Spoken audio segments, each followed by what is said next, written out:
Di luar negara, pemerintah Indonesia menyasarkan program pemulihan Sungai Ciliwung di Jakarta dapat diselesaikan menjelang hujung tahun ini. Program yang bertujuan untuk melebarkan sungai tersebut merupakan sebahagian daripada inisiatif pengurusan banjir serta menjamin keselamatan bekalan air di ibu kota Indonesia itu. Namun dari pengamatan koresponden Saiful Bahri Ismail, usaha mengawal banjir di Jakarta bermula lebih jauh ke hulu di wilayah berjiran Bogor.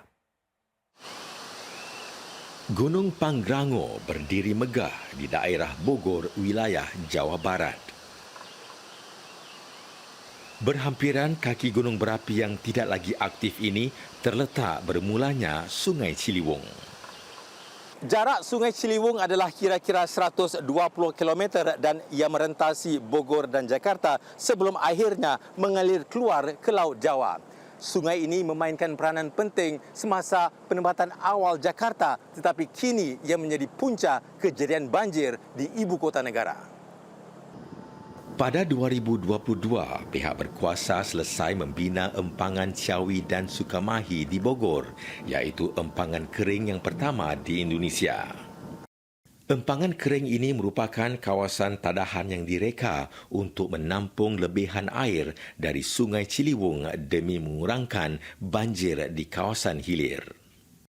Apabila berlaku hujan lebat yang berterusan di hulu sungai, paras air di empangan bakal naik dan ditampung buat sementara waktu. Air dilepaskan pada kadar yang perlahan dan terkawal menerusi pintu-pintu pagar yang tersedia. Ini mencegah sungai di hilir daripada melimpah mengelakkan banjir di kawasan perumahan berdekatan. Kedua-dua empangan kering Sukamahi dan Ciawi berupaya mengurangkan banjir di Jakarta sebanyak 30% dengan menampung air di kawasan-kawasan tadahan. Kami menggunakan terowongan ya, konduit itu untuk mengalirkan air dari hulu ke hilir. Nah, konduit inilah yang berfungsi untuk membatasi debit yang mengalir ke hilir, ke arah Jakarta. Ketika muka air di bendungan ini naik melewati terowongan tadi, itu sudah terjadi pembatasan debit yang mengalir ke hilir. Ini adalah bangunan yang kita siapkan untuk mengantisipasi kondisi alam. Empangan kering ini mampu mengawal jumlah air yang dilepaskan ke Jakarta. Namun, usaha mengawal banjir tetap diperlukan di bahagian hilir. Kawasan-kawasan kediaman berdekatan Sungai Ciliwung di Jakarta masih terus ditenggelami air. Sebahagian sungai ini semakin sempit sejak bertahun-tahun lalu disebabkan penduduk yang menetap di tebing sungai menyebabkan air sungai mudah melimpah.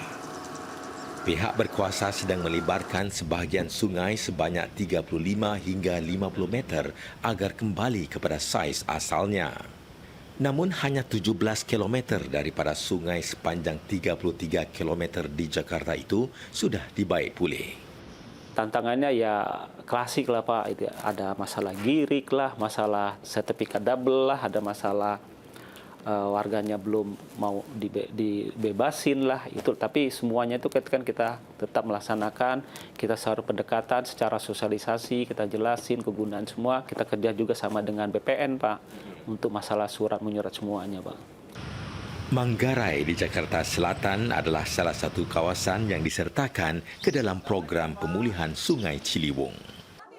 Kebakaran baru-baru ini memusnahkan beberapa rumah di Manggarai bersebelahan sungai. Para penduduk yang terjejas sudah mula memperbaiki rumah dan membina semula kehidupan mereka. Ia menunjukkan keyakinan mereka untuk tetap tinggal di situ walaupun berdepan ancaman banjir. Tetapi program pemulihan sungai kendalian pemerintah mungkin menjadi petanda terakhir kerana mereka terpaksa diusir dari kawasan itu. Yang penting saya punya tempat tinggal aja. Habis tinggal di mana-mana nggak ada tempat. Biarin pinggir kali juga. Yang penting asal bisa tidur. Harapannya mah jangan digusur, orang kita kan lama di sini udah 67 tahun. Bisanya mah kita malah dibagusin, dipermanen ya kan. Seorang pakar perancangan bandar berkata, sungai-sungai lain di Jakarta juga perlu dipulihkan untuk mengatasi banjir berterusan di ibu kota itu. Jakarta mempunyai 13 sungai, ya. Nah, kalau Ciliwung tadi berhasil dilakukan penataan, berhasil mengurangi dampak banjir bagi Jakarta, ini akan menjadi contoh bagus untuk penataan di 12 sungai, ya, termasuk tadi sungai besarnya Pesanggerahan, Angke, Sunter, ya, yang juga bisa dilakukan hal yang sama seperti di Kali Ciliwung.